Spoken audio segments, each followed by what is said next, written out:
दोस्तों, Elon Musk के पास $10 million पैसे थे। अगर वो बंदा चाहता तो उसी पैसों से अपनी पूरी जिंदगी ऐसो आराम से बिता सकता था, लग्जरी लाइफ जी सकता था। उस बंदे को जिंदगी भर कोई जॉब करने की भी जरूरत नहीं थी, इतना पैसा था उसके पास। लेकिन उस बंदे ने ऐसा नहीं किया। उसने अपने सारे पैसे अपने बिजनेस में खर्च कर दिए और एक किराए के मकान में रहने चला गया।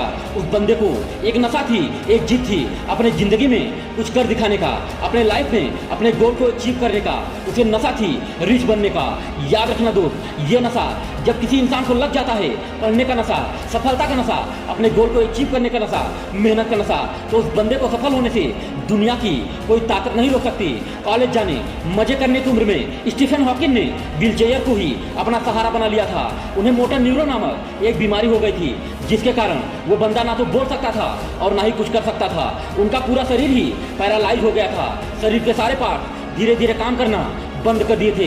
लेकिन उस हालत में भी उस बंदे में जुनून था, जिद थी कुछ कर दिखाने का। शरीर का कोई अंग काम न करने के बावजूद भी उस बंदे ने ब्लैक होल जैसी थ्योरी देकर पूरे दुनिया को आश्चर्यचकित कर दिया था। जिस हालत में लोग कुछ करने के लायक नहीं होते, यहाँ तक कि एक जगह से दूसरी जगह जाने के लिए भी दूसरे का सहारा लेते हैं, उस हालत में भी उस इंसान ने पूरी दुनिया को आश्चर्यचकित कर दिया था। सोचने को तो वो भी सोच सकते थे ना यार, कि मैं क्या कर सकता हूँ, मेरी हालत ऐसी है, मैं पैरालाइज हूँ, हिट भी नहीं कर सकता, चल भी नहीं सकता। लेकिन उस हालत में भी वो बंदा ये थ्योरी देकर पूरी दुनिया को हैरान कर दिया था। अगर यही कोई दूसरा इंसान होता तो हार मान लेता और अपने हालत पर जिंदगी भर रोता रहता। लेकिन ये उस बंदे का नशा और जिद ही नहीं तो और फिर क्या है जो उसे ये सब करने पर मजबूर कर दिया, और उसने करके भी दिखाया। आज स्टीफन हॉकिंग का नाम सारी दुनिया जानती है, सारी दुनिया उन पर गर्व करती है। स्टीव जॉब्स को नशा था अपने प्रोफेशन का कि कुछ भी बनाओ, कुछ भी दो दुनिया को, उसमें आपसे ऊपर और कोई नहीं होना चाहिए, बिल्कुल परफेक्ट होनी चाहिए। एप्पल आईपॉड जब बनकर तैयार हुआ था तो स्टीव जॉब्स की टीम आईपॉड को स्टीव जॉब्स के पास लेकर आई, तो स्टीव जॉब्स को पसंद नहीं आया। तो उन्होंने कहा कि इसकी मोटाई थोड़ा कम करो, तो टीम ने मना कर दिया और बोले कि इसकी मोटाई और कम नहीं हो सकती। तो स्टीव जॉब्स ने पास में रखी एक पानी के जार में आईपॉड को डाल दिया और कहा कि ये जो हवा निकल रही है, ये हवा भी निकलनी नहीं चाहिए, इसको इतना स्लिम करो, इतना पतला करो। यही नशा होता है अपने प्रोफेक्शन का।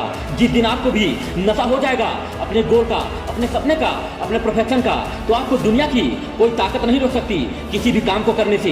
ये लोग महान इंसान यूं ही थोड़ी ना बन गए दोस्त, ये लोग अपने काम को जी जान से किए। इसलिए आप भी अपने आलस को छोड़ो, अपने कंफर्ट जोन को छोड़ो और आप भी अपने काम को पूरे जुनून, पूरा जी जान लगाकर करो। एक दिन सफलता आपके कदमों में जरूर होगी। समस्याएं हमारे जीवन में बिना किसी वजह के नहीं आती, उनके आने का इशारा होता है कि हमें अपने जीवन में कुछ बदलाव करना है।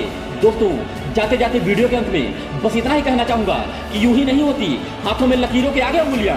खुदा ने किस्मत से पहले मेहनत लिखी है। जिस मेहनत से आप आज भाग रहे हो, कल वही मेहनत आपको सफलता भी दिलाएगी। झोंक दो खुद को इस आग में, क्योंकि यही आपको हीरा बनाएगी। दोस्तों, अगर वीडियो अच्छा लगा हो तो आप चैनल को फॉलो भी कर सकते हैं, और वीडियो को अंत तक देखने के लिए आपका तहे दिल से बहुत बहुत धन्यवाद।